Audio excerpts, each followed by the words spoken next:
السلام علیکم ورحمۃ اللہ وبرکاتہ۔ الحمد للہ رب العالمین والعاقبۃ للمتقین والصلاة والسلام علی سید الانبیاء والمرسلین وعلی آلہ وصحبہ اجمعین، اما بعد، فقال اللہ تبارک وتعالی فی القرآن الکریم: اعوذ باللہ من الشیطان الرجیم، بسم اللہ الرحمن الرحیم، رب زدنی علما، صدق اللہ العلی العظیم، وبلغ رسولہ النبی الکریم، ونحن علی ذلک من الشاہدین والشاکرین، والحمد للہ رب العالمین۔ معزز محترم ناظرین کرام،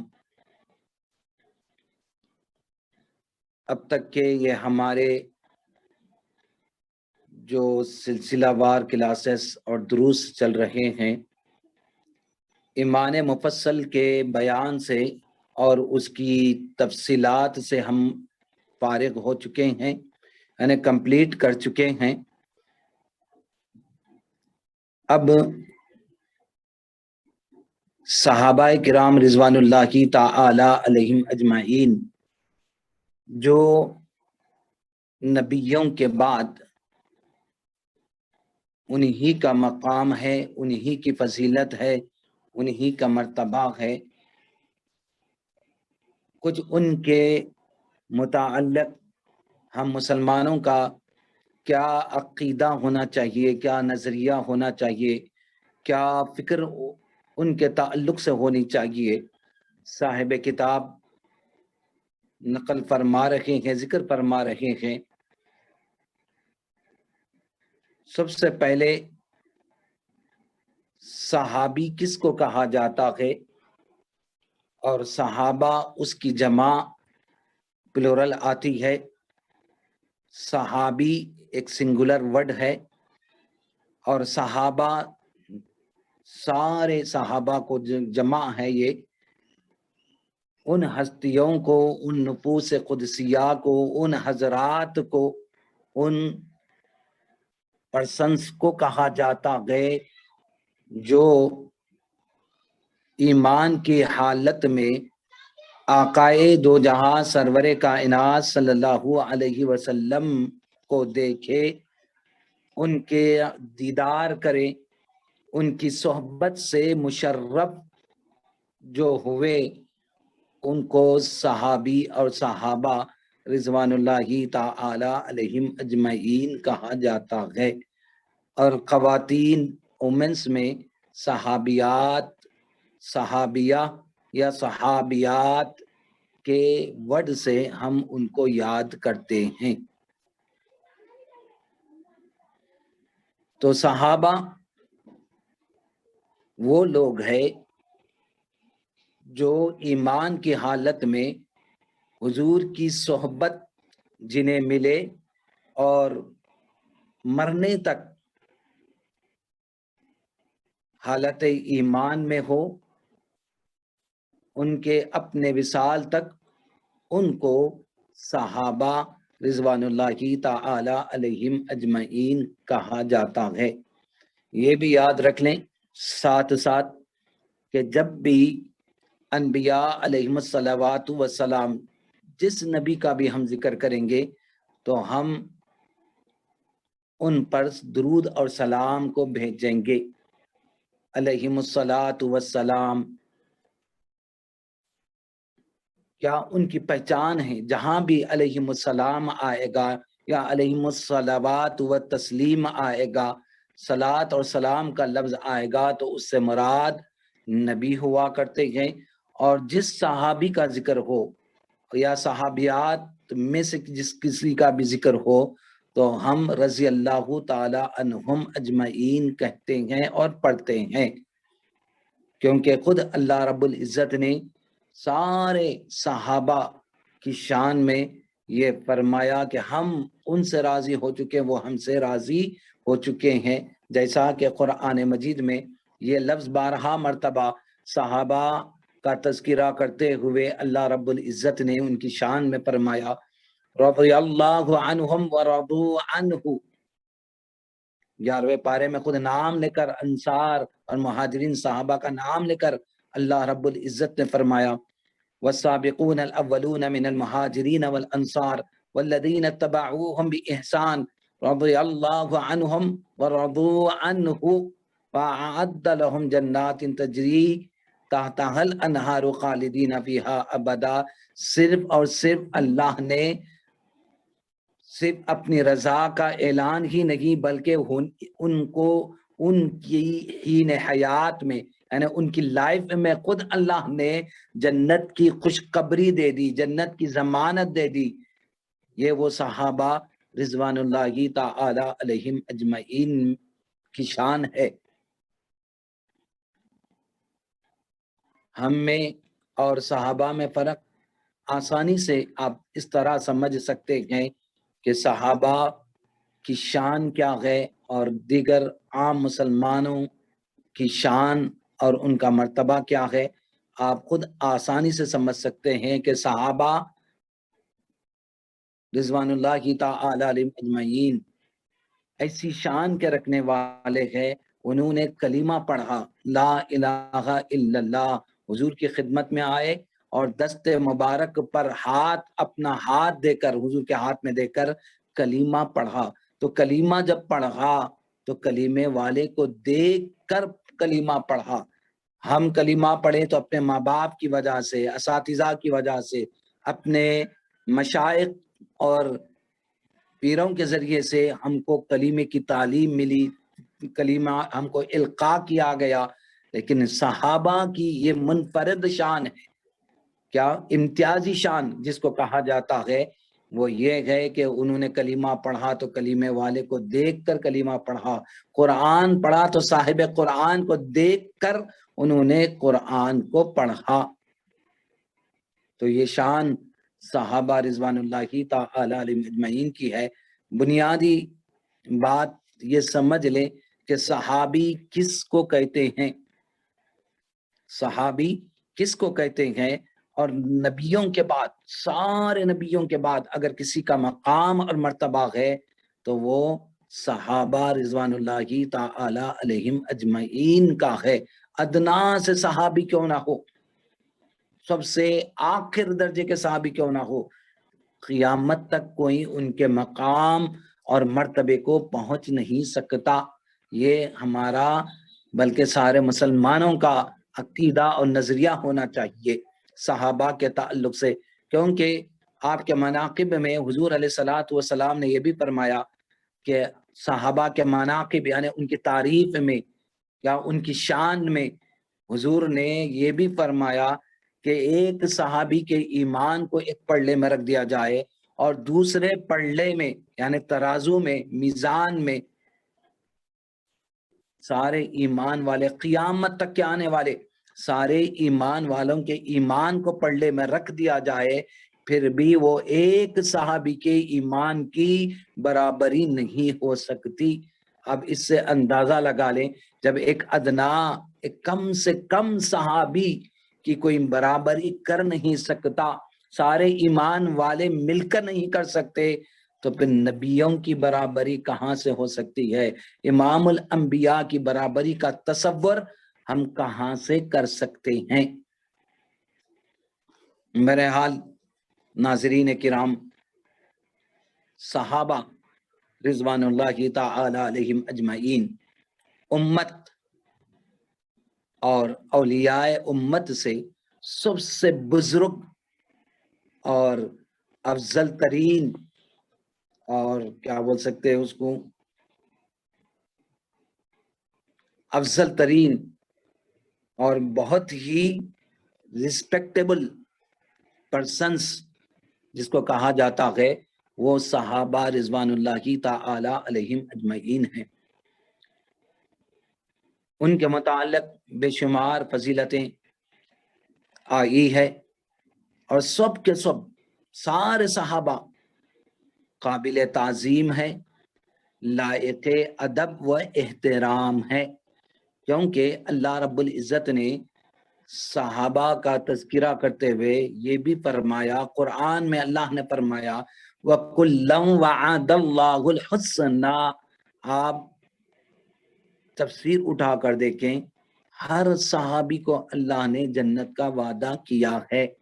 وَكُلًّا وَعَدَ اللَّهُ الْحُسْنَى، تو اس اعتبار سے، اسی وجہ سے یہ صحابہ کی تعظیم اور ان کا ادب ہم پر نہایت لازم اور ضروری ہے۔ کل کتنے صحابہ ہیں، صحابہ کی تعداد کتنی، تو بتلایا گیا کم و بیش 1,24,000 جتنے نبی آئے اتنے صحابہ رضوان اللہ تعالی علیہم اجمعین کی تعداد بتلائی گئی۔ کم و بیش بھی ہو سکتے ہیں، لیکن کم و بیش ایک اندازہ، کیا ایک اندازے کے مطابق 1,24,000 کم و بیش صحابہ کی تعداد ہے، اور سب صحابہ قابل تعظیم ہے، لائق احترام ہے، بہت ہی رسپیکٹیبل پرسنس ہے، اور ان کا احترام اور ان کا رسپیکٹ کرنا ہم پر لازم اور ضروری ہے۔ اب پورے صحابہ میں، پوری جماعت صحابہ میں، پورے صحابہ میں سب سے افضل 4 صحابہ رضوان اللہ تعالی علیہم اجمعین ہیں۔ 4 صحابی کی فضیلت بہت زیادہ ہے، جن کو ہم خلفائے راشدین کے نام سے جانتے ہیں اور پہچانتے ہیں۔ جیسا کہ حضور علیہ الصلوۃ والسلام نے فرمایا، علیکم بسنتی، تم پر میری سنت لازم ہے، وخلفائے الراشدین المہدیین، اور خلفائے راشدین یعنی 4 خلفاء، سیدنا صدیق اکبر رضی اللہ تعالیٰ عنہ، سیدنا عمر ابن خطاب رضی اللہ تعالیٰ عنہ، سیدنا عثمان غنی رضی اللہ تعالیٰ عنہ، اور سیدنا علی کرم اللہ وجہہ۔ یہ 4 خلفاء رضوان اللہ تعالی اجمعین پورے صحابہ میں سب سے زیادہ فضیلت والے اور بلند درجے والے ہیں۔ اور پھر ان 4 صحابہ میں جس طرح پہلے خلیفہ سیدنا ابو بکر صدیق رضی اللہ تعالیٰ عنہ ہے، اسی طرح سارے صحابہ میں، اور صحابہ میں خلفاء میں سب سے پہلے خلیفہ جس طرح ترتیب بیان کی گئی، اسی طرح ان کا مقام بھی اسی طرح ہے۔ سب سے پہلے 4 خلفاء میں بھی حضرت ابو بکر صدیق رضی اللہ تعالیٰ عنہ جو سب سے پہلے خلیفہ ہے، اور امت سے سب سے فضیلت کے رکھنے والے، انبیاء کے بعد اگر کسی کا درجہ ہے تو وہ آپ ہی کا ہے۔ پھر سیدنا عمر ابن خطاب رضی اللہ تعالیٰ جو دوسرے خلیفہ ہے، اور خلیفہ اول کے بعد سب سے برتر اور فضیلت والے ہیں۔ نمبر 3 سیدنا عثمان غنی رضی اللہ تعالیٰ عنہ، جن کو ذو النورین کے لقب سے بھی یاد کیا جاتا ہے، جو تیسرے خلیفہ ہے، خلیفہ اول و دوم کے بعد سب سے بڑھ کر فضیلت کے رکھنے والے ہیں، دونوں خلفاء کے بعد۔ اور چوتھے خلیفہ سیدنا علی مرتضیٰ رضی اللہ تعالی عنہ ہے، اور پہلے 3 خلفاء کے بعد سب سے بڑھ کر آپ کی فضیلت ہے، تینوں خلفاء کے بعد۔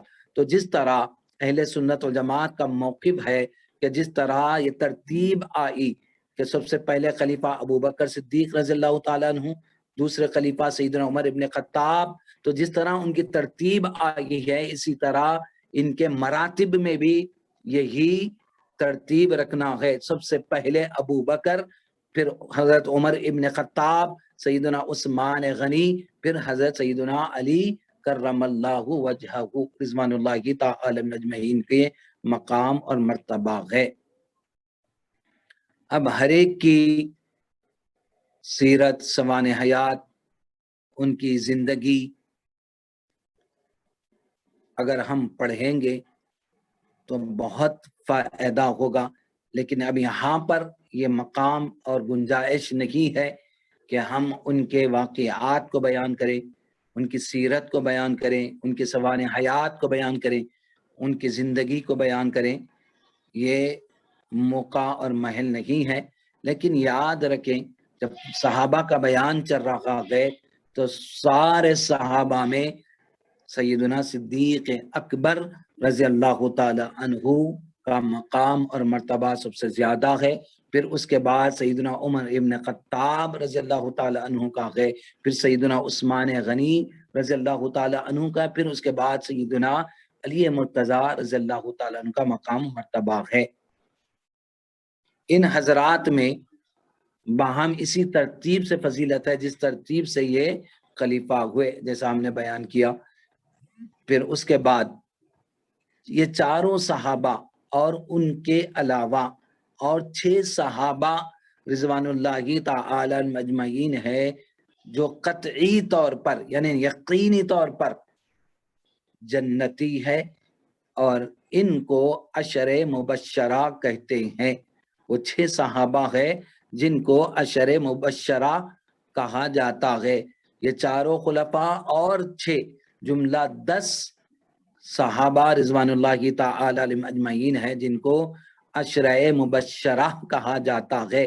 یہ ایک اصطلاح ہے، ایک لیے لفظ نام دے دیا گیا جن کو اللہ کے نبی نے ہین حیات میں ان کی زندگی میں جنت کی بشارت دے دی گئی، ان کو عشرہ مبشرہ کہتے ہیں۔ چاروں تو یہ خلفاء ہو گئے، ابو بکر صدیق رضی اللہ تعالیٰ عنہ، سیدنا عمر ابن خطاب رضی اللہ تعالیٰ عنہ، حضرت عثمان غنی رضی اللہ تعالیٰ عنہ، حضرت سیدنا علی کرم اللہ وجہہ، پھر اس کے بعد سیدنا طلحہ رضی اللہ تعالیٰ عنہ، سیدنا زبیر رضی اللہ تعالیٰ عنہ، سیدنا عبد الرحمن بن عوف رضی اللہ تعالیٰ عنہ، حضرت سیدنا سعد بن ابی وقاص رضی اللہ تعالیٰ عنہ، حضرت سیدنا سعید بن زید رضی اللہ تعالی عنہ، اور ابو عبیدہ بن جراح رضی اللہ تعالی عنہ۔ یہ 6 صحابہ ہے جن کو عشر مبشرہ کے نام سے یاد کیا جاتا ہے اور ذکر کیا جاتا ہے۔ اس کے علاوہ اور بھی صحابہ ہے جن کو جنت کی بشارت دی گئی احادیث مبارکہ میں۔ تمام امہات المومنین ہیں جو ایمان والوں کی مائیں ہیں، پاک بیبیاں ہیں، کیا جنتی عورتوں کی سردار سیدتنا فاطمہ الزہرا رضی اللہ تعالی عنہا ہے۔ یہ حضرات بھی ہیں جن کی فضیلت دیگر احادیث مبارکہ میں آئی ہے، وہ بھی جنتی ہے۔ اب یہاں صحابہ رضوان اللہ تعالی علیہم اجمعین کے بیان کے بعد اہل بیت اطہار جن کو آقا دو جہاں صلی اللہ علیہ وسلم کی فیملی کہا جاتا ہے، اہل بیت، آپ کی اولاد اور ازواج مطہرات رضوان اللہ تعالی علیہم اجمعین سب کے سب قابل احترام اور لائق تعظیم ہے۔ یعنی جس طرح صحابہ کا ادب ہم پر لازم اور ضروری ہے، اسی طرح آل بیت اطہار حضور علیہ الصلوۃ والسلام کی فیملی جو آل بیت اطہار کہا جاتا ہے، اور ازواج مطہرات یعنی آپ کے وائفز جو ہے وہ بھی قابل احترام اور لائق تعظیم ہے۔ ان کی محبت، ان کی مودت، ان سے عقیدت بھی لازم اور ضروری ہے۔ اولاد میں آقا دو جہاں صلی اللہ علیہ وسلم کی اولاد میں سب سے بڑا رتبہ حضرت سیدتنا فاطمہ الزہرا رضی اللہ تعالی عنہا کا ہے، جو حضور کی بیٹی ہے حضرت فاطمہ الزہرا، ان کا مقام و مرتبہ ہے۔ اور پھر حضرت فاطمہ کا ہے، اور آپ کے ازواج میں، بیویوں میں حضرت سیدتنا خدیجۃ الکبریٰ رضی اللہ تعالی عنہا و حضرت سیدتنا عائشہ صدیقہ رضی اللہ تعالی عنہا کا مقام و مرتبہ ہے، فضیلت ہے۔ ازواج میں یعنی آپ کی وائف میں جو ازواج مطہرات کہلاتی ہیں، ان میں حضرت سیدتنا خدیجۃ الکبریٰ جو عورتوں میں سب سے پہلے ایمان لانے کا شرف آپ کو ملا، یہ بڑی مددگار معاونہ، حضور کی حمایت کرنے والی، بے پناہ حضور کے معجزات کو دیکھ کر ایمان لائی، اور سب سے پہلے ایمان لانے کا شرف حضرت سیدتنا خدیجۃ الکبریٰ رضی اللہ تعالی عنہا کو ملا عورتوں میں۔ اور مردوں میں حضرت سیدنا ابو بکر صدیق رضی اللہ تعالیٰ عنہ سب سے پہلے ایمان لائے، اور بچوں میں سیدنا علی کرم اللہ وجہہ ایمان لے آئے۔ حضرت امام حسن اور حضرت امام حسین رضی اللہ تعالیٰ عنہما حضور علیہ الصلوۃ والسلام کے مقبول نواسے، انتہائی محبوب نواسے، اور جوانان جنت کے نوجوانوں، جو جنت کے جو نوجوان ہوں گے ان کے سردار ہیں۔ کون؟ حسنین کریمین رضی اللہ تعالی عنہما۔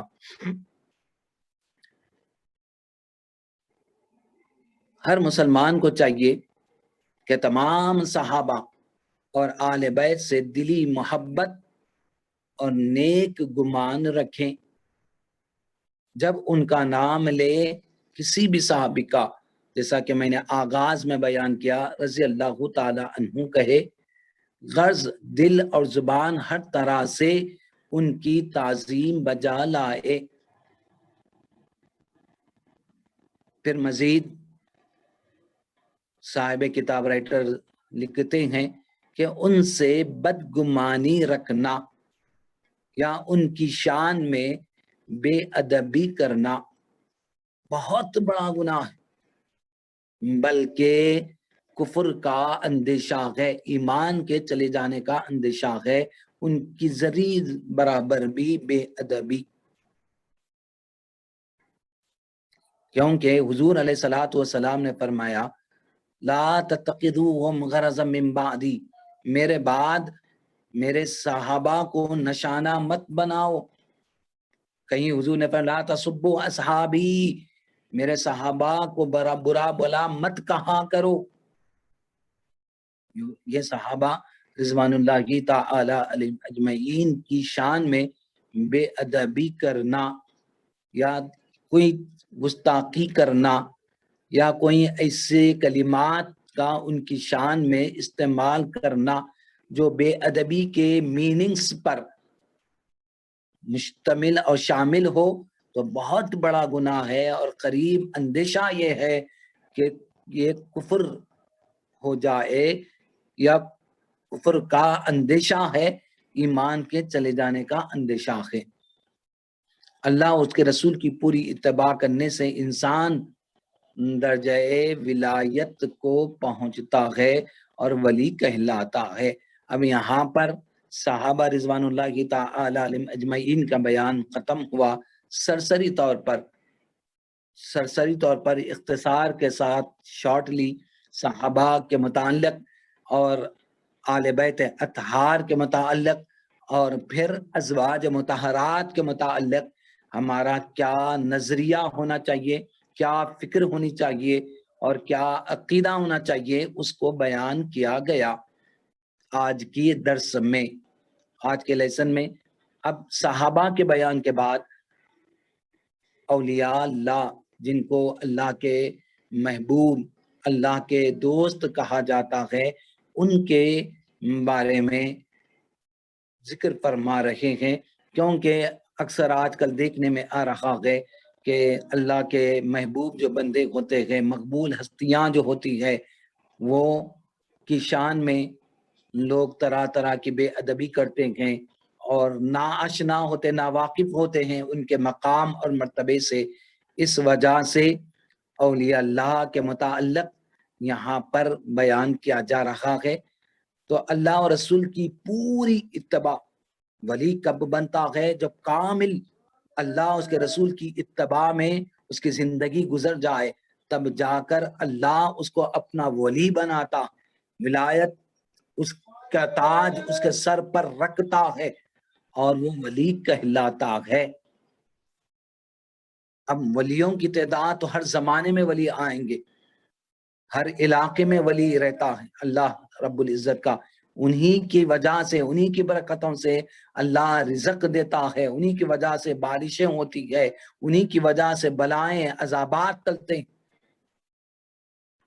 اور ولایت کا درجہ جس طرح نبوت کا دروازہ اللہ نے بند کر دیا، کلوزڈ کر دیا چیپٹر، لیکن ولایت ولی آتے رہیں گے، جس طرح علماء آتے رہیں گے اور اللہ ان سے کام ظاہری دین کا لے گا، اسی طرح باطنی امور کا، باطنی کام اللہ رب العزت اپنے ولی سے لے گا اور قیامت تک ولی آتے رہیں گے۔ تو ولی کون ہوتا ہے؟ جیسا کہ اللہ رب العزت قرآن کریم میں تعریف کی، الا خبردار ان اولیاء اللہ لا خوف علیہم ولا هم یحزنون، بے شک اللہ کے کچھ اولیاء ہیں۔ تو ولی کے معنی کیا آتے ہیں؟ ولی کے معنی فرینڈ کے آتے ہیں، دوست کے آتے ہیں، مددگار کے آتے ہیں، ہیلپ کرنے والے کے آتے ہیں۔ ولی کے بہت سارے معنی، بہت معنی آتے ہیں، بہت میننگز اس کے، بہت میننگز آتے ہیں۔ اور ولی کب بنتا ہے؟ جب وہ شریعت پر بھی عمل کرے، کامل اللہ اس کے رسول کی اتباع کریں، اس کے منشے پر چلیں، اس کی مرضی پر چلے، تب جا کر بندہ درجہ ولایت ولی کہلاتا ہے۔ ولی سے بھی ایسی خلاف عادت، عجیب و غریب باتیں کبھی ظاہر ہو جاتی ہے جو ہمارے عقل میں نہیں آتی، ہمارے علم سے ہم اس کو سمجھ نہیں سکتے، عقل ہماری پریشان ہو جاتی، اس کو کرامت کہتے ہیں۔ شریعت میں کیا، اسلام کی تعلیمات میں اس کو کرامت کہتے ہیں۔ اگر وہی کام جو ہماری عادت کے خلاف ہو، عقل کے خلاف ہو، کیا سمجھ میں نہ آئے، نبی سے ہو تو اس کو معجزہ کہتے ہیں، اور اگر ولی سے ہو تو اس کو کرامت کہتے ہیں۔ فار ایگزامپل میں آپ کو دوں کہ اللہ رب العزت نے حضرت سلیمان علیہ السلام کے زمانے کا واقعہ قرآن مجید میں بیان کیا۔ حضرت سلیمان علیہ السلام اپنے دربار میں بیٹھے ہوئے تھے اور اعلان کرتے کہ کون ہے، کہ بلقیس کا عرش، اس کا تخت ہے بہت بڑا، سونے ہیرے جواہرات کا، 4-7 دروازے کے کمروں کے اندر بند ہے، کون لے کر آئے گا؟ تو ایک جن بڑا طاقتور، فل پاور کا رکھنے والا تھا، اس نے کہا کہ میں آپ کی یہ مجلس ختم ہونے اور آپ مجلس سے اٹھنے سے پہلے لے کر آؤں گا۔ آپ نے فرمایا اور کون ہے؟ تو ایک جس کو اللہ نے کتاب کا علم دیا تھا، مفسرین کہتے ہیں کہ حضرت سلیمان علیہ السلام کے زمانے کا ولی تھا، اس نے کہا کہ پلک جھپکنے سے پہلے، آنکھ بند کر کے کھول کے کتنی دیر ہوتی، اتنی دیر بھی نہیں جائے گی، میں وہ تخت لا کر، عرش اس کا لا کر، اس کا بیڈ لا کر میں رکھ دوں گا، جس کو 40 آدمی بھی اٹھا نہیں سکتے تھے، پلک جھپکنے سے پہلے ایک دوسری کنٹری سے لا کر پیش کرنا تھا، اس نے لا کر رکھ دیا۔ حضرت سلیمان علیہ السلام نے دیکھا تو کہا ھذا من فضل ربی، اے پروردگار یہ میرے رب کا فضل ہے کہ میری امت میں ایسے بھی پاورز کے رکھنے والوں کو اللہ نے پیدا کیا ہے۔ تو اس کو کرامت کہتے ہیں۔ کیسا جا کر لے کر آیا آدمی؟ پلک جھپکنے سے پہلے، روم سے داخل باہر نہیں نکل سکتا، انہیں دربار سے، پیلس سے، محل سے باہر نہیں نکل سکتا، وہ تخت گیا بھی لایا بھی پلک آنکھ کھول کے بند کرنے کی اتنی دیر میں۔ اب اس کو کیا بولیں گے آپ؟ اس کو کرامت کہتے ہیں، جو ہماری عادت کے خلاف ہو، ہماری عقل کے خلاف ہو، عجیب و غریب باتیں اس کو ظاہر ہوتی ہے ان اللہ والوں سے، اس کو کرامت کہا جاتا ہے۔ کرامت کے معنی بزرگی، کرامت کہا جاتا ہے۔ وہی کام نبی سے ہو، جیسے کہ حضور کا ہاتھ سے کیا پلٹے ہوئے سورج کو، ڈوبے ہوئے سورج کو واپس لانا، چاند کے 2 ٹکڑے کرنا، ہاتھوں سے انگلیوں سے پانی کا جاری ہونا، حالانکہ ہماری عقل اس کو مان نہیں سکتی۔ عقل میں یہ چیز آنے والی نہیں ہے، لیکن اس کو معجزہ کہتے ہیں، ایسے کام ہوتے ہیں۔ اللہ رب العزت نبی کو اختیار دیتا ہے، یہ قوت اور طاقت دیتا ہے۔ وہی کام جو اللہ والوں سے ہو، نیک ہستیوں سے ہو، اس کو کرامت کہتے ہیں۔ آگے لکھتے ہیں اگر کوئی ایسی بات کافر یا فاسق سے، کافر بھی ہے کیا، عملیات کے کرنے والے، وہ کرنے والے، فلاں فلاں جادو وغیرہ کرنے والے، تو اگر کوئی ایسی بات کافر سے یا گناہگار سے ظاہر ہو تو وہ کرامت نہیں ہے، بلکہ اس کو نام دیا جاتا ہے استدراج، اس کو بولتے استدراج، اور اس پر اعتقاد ہمارا رکھنا درست نہیں ہے۔ آپ معجزے کو ماننا ہے، کرامت کو ماننا ہے، لیکن یہ کافر وغیرہ سے اگر ہو کوئی کام جو ہماری عادت کے خلاف ہو، اس کو استدراج کہتے ہیں، اور اس پر اعتقاد ہمارا درست نہیں ہے، اعتقاد رکھنا، یقین رکھنا درست نہیں ہے۔ چلیے اب آگے مزید صاحب کتاب لکھتے ہیں کہ ولایت کے لیے یعنی ولی ہونے کے لیے کرامت کا ظاہر ہونا، یعنی کوئی ایسے کام، ہوا میں اڑنا، کوئی ولی ہے کیا، کوئی چیز لا کر تمہارے کو دے دینا، نسخہ، سونا دے دیے، کولے کو سونا بنا دیے، کیا یہ ایسی چیزوں کا ظاہر ہونا شرط نہیں ہے ولی ہونے کے لیے؟ پھر کیا شرط ہے بھائی، کیسا پہچاننا؟ جو شریعت کی پابندی کرے وہی ولی۔ شریعت کی پابندی اس زمانے میں کرنے والا ہی اللہ کا ولی ہے، اللہ کا محبوب ہے۔ جو تہجد کی نمازیں پڑھتا ہو، شریعت کے دائرے میں رہتا ہو، خدا کے منشے پر چلتا ہو، ہمیشہ اللہ کی اطاعت کرتا ہو، رسول پاک صلی اللہ علیہ وسلم کی سنتوں پر عمل کرتا ہو، بہرحال شریعت کی پابندی لازم اور ضروری ہے۔ ولایت کے لیے، ولی ہونے کے لیے ہوا میں اڑنا، فلاں چیز کا اڑنا یہ ضروری نہیں ہے، شرط نہیں ہے، یا شرط، یہ چیزیں شرط نہیں ہے۔ جیسا کہ حضرت رابعہ بصریہ رحمت اللہ علیہ سے پوچھا گیا کہ ولی کوئی ہوا میں اڑتا ہے تو کیا وہ ولی ہے؟ تو آپ جلال میں آ گئی، غصے میں آ کر کہتی ہے ارے ایک معمولی مکھی ہوا میں اڑتی ہے تو کیا کمال کی چیز ہے؟ ولی ہونا تو وہ یہ ہے کہ وہ اس سے کبھی شریعت کا حکم چھوٹنے نہ پائے، شریعت کے موافق اس کی زندگی ہو جائے، یہ ضروری ہے۔ چلیے مزید لکھتے ہیں کہ اولیاء اللہ سے محبت رکھنا اور ان کے اچھے کاموں کی پیروی کرنا یہ ہمارے لیے سعادت مندی کی بات ہے۔ ولی اللہ سے حسن ظن رکھنا، اچھا عقیدہ رکھنا، کیا ان کے فیض کے لینے کا ہمیشہ خیال رکھنا، اور ان کے اچھے اچھے کام کیا ہمیشہ باوضو رہتے ہیں، ہمیشہ ذکر و اذکار میں رہتے ہیں، ہمیشہ خدا کی یاد میں رہتے ہیں، ہمیشہ بندوں کی اور کیا کمزوروں کی مدد کرنے میں لگے رہتے ہیں، ان کاموں کی ہم بھی پیروی کرنا ہمارے لیے کیا ہے، سعادت مندی کی بات ہے، ہمارے لیے سعادت کی بات ہے۔ چلیے اولیاء اللہ کو سوتے جاگتے میں بعض راز کی باتیں معلوم ہوتی ہے جن کو کشف و الہام کہتے ہیں، اگر وہ بظاہر شریعت کے موافق ہو تو قابل قبول ہے، ورنہ نہیں۔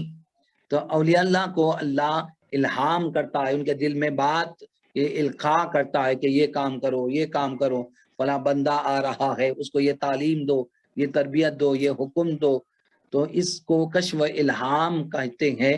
جو اللہ راز کی باتیں ان کے مرکز علم جو قلب ہے، دل ہارٹ ہے، اس پر اتارتا رہتا ہے، اس اس کو کشف و الہام کہتے ہیں۔ اگر وہ باتیں شریعت کے موافق ہو تو پھر قابل قبول ہے، ورنہ قبول نہیں کیے جائیں گے، نہ اس پر عمل کیا جائے گا۔ اسی طرح اولیاء اللہ اور انبیاء کو وسیلہ ٹھہرا کر بارگاہ الہی میں التجا کرنا اور دعا مانگنا بھی جائز ہے۔ کیا نبیوں کا وسیلہ خود اللہ رب العزت نے قرآن کریم میں ذکر کیا، پہلے پارے کی آیت مبارکہ ہے۔ آئے دن لوگ اس پر بھی جھگڑتے رہتے ہیں کہ وسیلہ لینا ہے یا نہیں ہے، کیا اللہ کیا ہمارے لیے کافی نہیں ہے؟ بالکل اللہ کافی ہے، لیکن اللہ جب اپنے اس کے خاص بندوں کا نام لے کر جب دعا کی جاتی ہے تو اس میں قبولیت زیادہ کیا ہو جاتی ہے، بڑھ جاتی ہے۔ جس طرح اگر ہم اپنے دنیاوی کاموں کے لیے کسی کا وسیلہ لے کر، نام لے کر آفیسز میں جاتے ہیں، منسٹرز کے پاس جاتے ہیں اور اپنے کام نکالتے ہیں، اسی طرح اللہ رب العزت بھی جب ان کا نام ہمارے کام کے ساتھ، ہماری دعا کے ساتھ جائے گا تو اللہ نام کو ہٹا دے گا اور دعا کو الگ کر دے گا، ایسا نہیں ہوگا، بلکہ نام آتے ہی اللہ اس دعا کو قبول کر لیتا ہے۔ اسی بات کو وسیلہ کہتے ہیں۔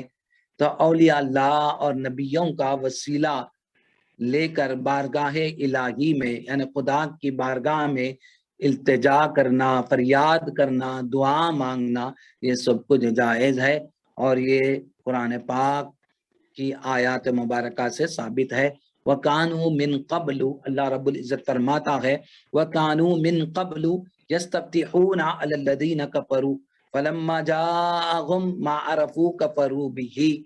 آپ کسی بھی قرآن میں اس آیت مبارکہ کا ترجمہ پڑھ لیں، اس کی ترجمے کی قرآن پڑھ لیں، ٹرانسلیشن کی کتاب پڑھیں، یا آپ کہیں بھی اس کا ترجمہ اس کا دیکھیں یا تفسیر دیکھیں تو یہی بات آپ کو ملے گی کہ وَقَانُوا مِن قَبْلُ يَسْتَفْتِحُونَ عَلَى الَّذِينَ كَفَرُوا، اہل کتاب حضور کے نہ آنے سے پہلے نام مبارک کو پیش کر کے، ہمارے نبی کا نام پیش کر کر کافروں کے خلاف مدد مانگا کرتے تھے۔ جب حضور آ گئے، خود قرآن میں اللہ فرماتے جب نبی آ گئے تو پہچاننے سے انکار کر دیا، پس اللہ فرماتا ہے ایسے کافروں پر ہماری لعنت ہے، جو آنے سے پہلے تو وسیلہ لیا کرتے تھے، مدد مانگا کرتے تھے ان کا نام لے کر، اور جب آ گئے تو پہچاننے سے منکر ہو گئے، انکار انہوں نے کیا۔ تو بہرحال اہل سنت و جماعت کے نزدیک یہ بات مسلم ہے اور طے شدہ ہے کہ نبیوں کا وسیلہ اپنی دعاؤں میں لیا جا سکتا ہے، اور اولیاء اور صلحاء کا بھی وسیلہ لے کر دعا کی جا سکتی ہے۔ آگے لکھتے ہیں کوئی بھی بندہ کتنا بھی خدا کا پیارا ہو جائے، اس کا مقام کتنا بلند کیوں نہ ہو جائے، وہ کسی بھی فرض کو، شریعت کے احکام کو یا شریعت کے کسی بھی حکم کو، روزہ ہے، نماز ہے، حج ہے، زکوٰۃ ہے، کبھی اس پر معاف نہیں ہو سکتے، نہ گناہ کی باتیں اس کے لیے جائز ہو سکتی ہے، بلکہ جب تک ہوش اور حواس درست ہے شریعت کا پابند ہونا لازم اور ضروری ہے، فرض ہے۔ جیسا کہ حضرت غوث اعظم رضی اللہ تعالی عنہ جو ولیوں کے سردار ہے، جن کو ہم سلطان الاولیاء کہتے ہیں، حضرت غوث پاک رضی اللہ تعالی عنہ جنگلات میں مجاہدہ کر رہے تھے، اچانک بادل آئے اور اس بادل میں سے آواز آتی ہے، اے غوث، اے عبد القادر جیلانی، ہم تمہاری ریاضت سے، مجاہدے سے، مسلسل محنت جو آپ نے کی ہے اس سے خوش ہو کر ہم تم پر کیا ہے فرائض کو معاف کر رہے ہیں، حرام کو حلال کر رہے ہیں۔ یہ اچانک آواز آئی تو آپ نے فوراً اپنے علم اپنے قلب سے دریافت کیا یہ کیسے ہو سکتا ہے؟ امام الانبیاء جو حضور نبیوں کے امام ہے، ان پر شریعت معاف نہیں ہوئی، ان پر نماز معاف نہیں ہوئی، کون؟ عبد القادر۔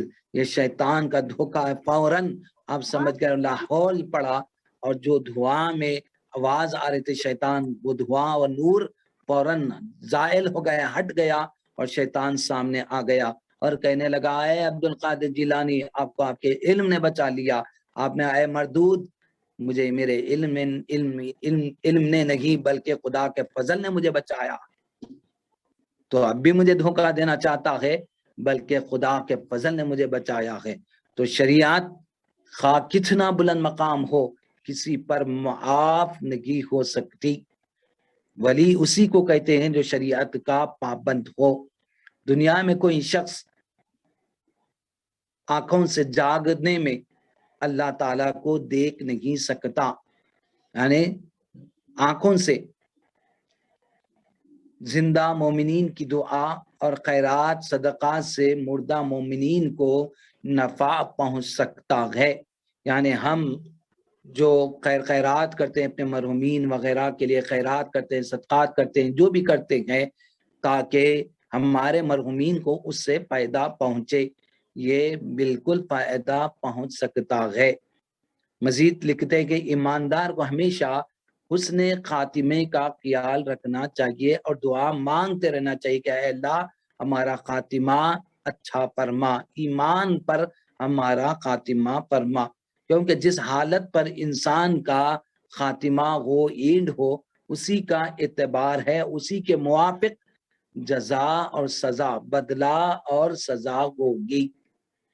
مزید لکھتے ہیں کہ بندوں کے نیک و بد اعمال کے لکھنے کے لیے ہر آدمی پر دو دو فرشتے مقرر ہے، ان کو کرامن کاتبین کہتے ہیں، کہ سیدھے جانب پر جو بیٹھا ہوا مقرر فرشتہ ہے وہ نیک اعمال لکھتا ہے، اور بائیں کندھے پر جو بیٹھا ہے وہ فرشتہ وہ برائیاں لکھنے پر اس کو مقرر کیا گیا ہے، ڈیوٹی لگائی گئی ہے۔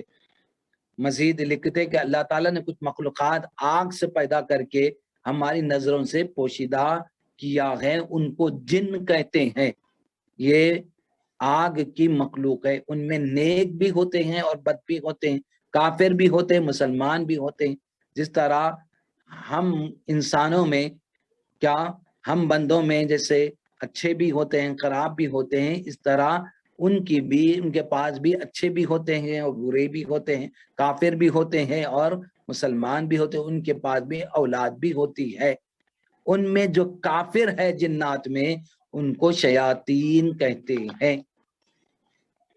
اللہ تعالیٰ نے تمام جن و انسان کو صرف اپنی عبادت کے لیے پیدا کیا، جیسے قرآن پاک کی آیت مبارکہ ہے وَمَا خَلَقْتُ الْجِنَّ وَالْإِنسَ إِلَّا لِيَعْبُدُونَ، کہ ہم نے انسان اور جنات کو پیدا نہیں کیا مگر وہ ہماری عبادت کریں۔ اللہ اور رسول نے دین کی تمام باتیں قرآن و حدیث میں بتا دی، تمام باتیں دین کی۔ اب اس کے خلاف کوئی نئی بات دین میں نکالنا درست نہیں ہے۔ ایسی نئی بات جو قرآن سے ٹکرا جائے، حدیث سے ٹکرا جائے، اس کو بدعت کہتے ہیں۔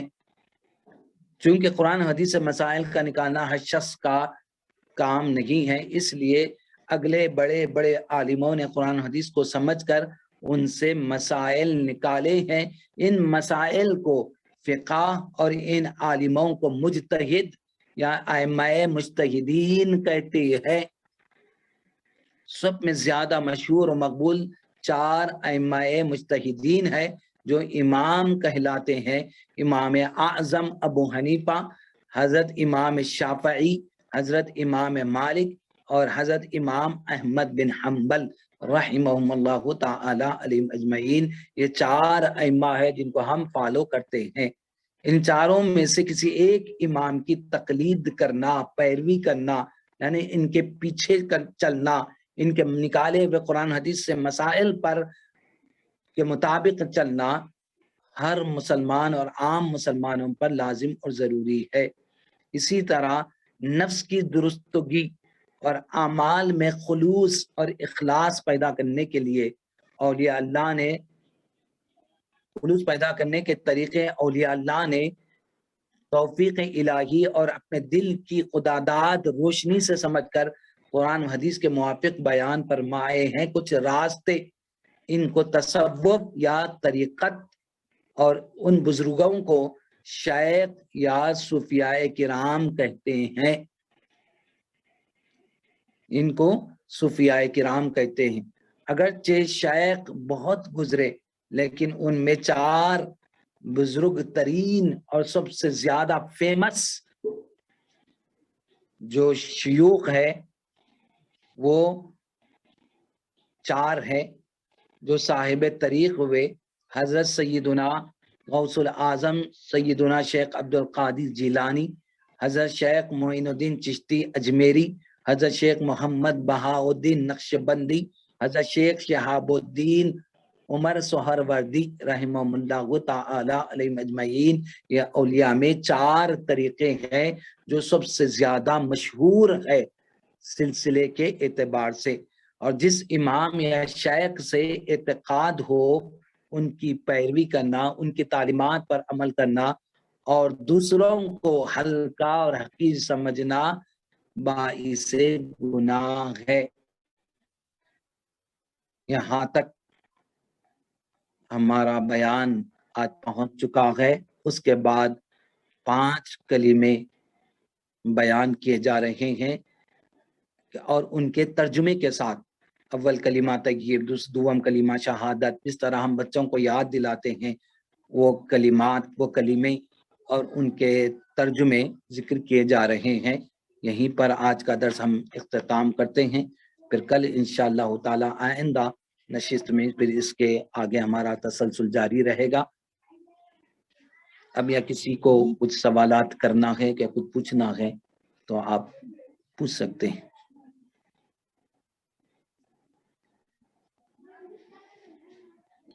السلام علیکم۔ وعلیکم السلام ورحمۃ اللہ۔ ایک سوال تھا کہ علی رضی اللہ تعالیٰ علی کرم اللہ وجہ بولنے کی کچھ خاص وجہ ہے؟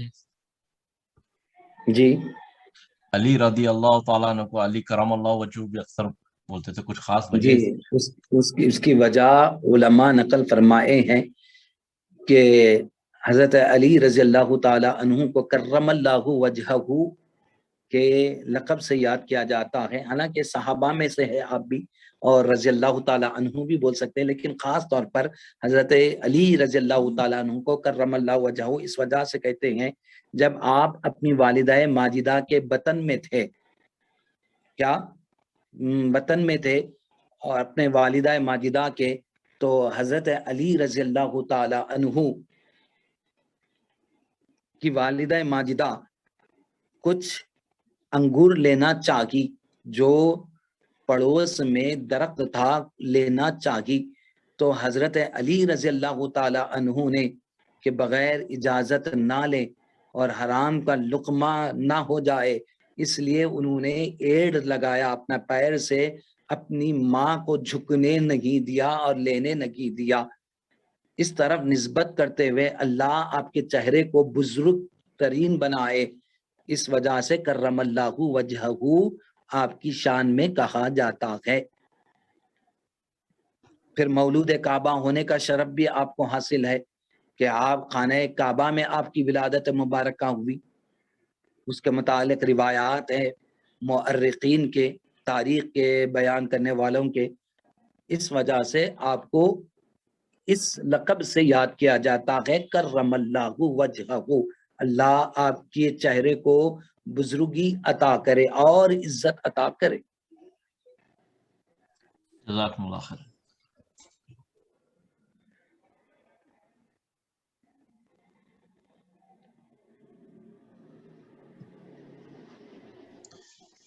السلام علیکم ورحمۃ اللہ وبرکاتہ۔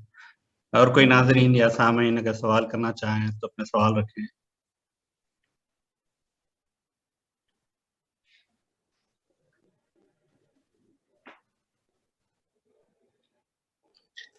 حنیف بھائی کی طرف سے ایک سوال ہے ڈاکٹر صاحب، جی، لوح محفوظ میں تقدیر لکھ دی گئی ہے کیا؟ ایک سیکنڈ، جی، جیسا کہ تقدیر ابھی لوح محفوظ میں آلریڈی لکھا گیا ہے، کیا دعا تقدیر کو بدل سکتی؟ کہنا صحیح ہے. یہ جی جی بالکل صحیح. پچھلے ہماری کلاس کے سوال ہے. حامد صاحب آپ آئے ہیں, آپ مہربانی فرمائیں. جی جی اچھا سوال انہوں نے کیا ہے کہ والقدری خیری و شرری من اللہ تعالیٰ کے تحت ہم یہ بیان کر کے آئے ہیں کہ اللہ تبارک و تعالی نے علم کے موافق اللہ رب العزت علم کے ذریعے سے جان لیا کہ ہم دنیا میں آ کر کیا کیا کریں گے. اس کے مطابق اللہ رب العزت نے کیا ہے تقدیر میں لکھ دیا. اب ہم برا بھی اگر کر رہے ہیں یا برائی کچھ لکھی ہوئی بھی ہے تو دعا کے ذریعے سے اس کو ٹالا جا سکتا ہے, اس سے بچا جا سکتا ہے, کیونکہ دعا کے متعلق آیا کہ دعا میں تاثیر ہے کہ وہ تقدیر کو بھی بدل دیتی ہے. اس کے سوا اور کوئی چیز تقدیر کو بدل نہیں سکتی سوائے دعا کے. دعا میں یہ تاثیر ہے, یہ طاقت ہے کہ اللہ تقدیر کو بھی بری اچھی تقدیر میں بدل سکتا ہے.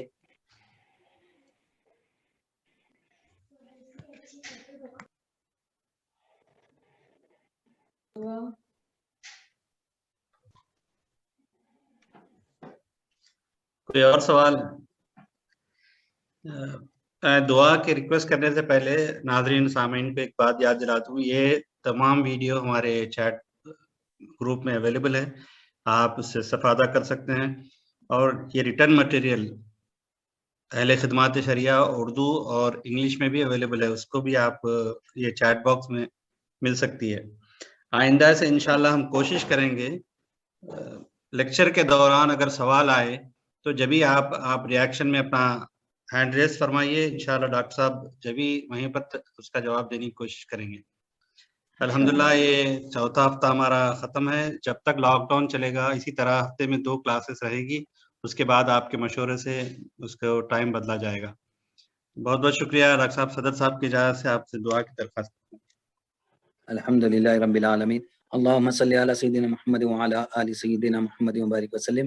یا الہ العالمین ہماری نشست و برخاست کو قبول و منظور فرما, ہمارے علم میں زیادتی عطا فرما اور اس پر عمل کرنے کی توفیق مرحمت فرما. اے اللہ دونوں جہاں میں ہم سب کو سرخروئی عطا فرما, کامیابی عطا فرما. تیرے منشے پر چلنے, تیرے صحابہ, تیرے نبیوں کے, تیرے صحابہ کے, اولیاء کے نقش قدم پر چلنے کی توفیق مرحمت فرما. ہم سے راضی ہو, توفیق دے ہم سب تجھ سے راضی ہو جائے. وصلی اللہ تعالی علی سیدنا محمد وعلی آلہ وصحبہ اجمعین والحمد للہ رب العالمین.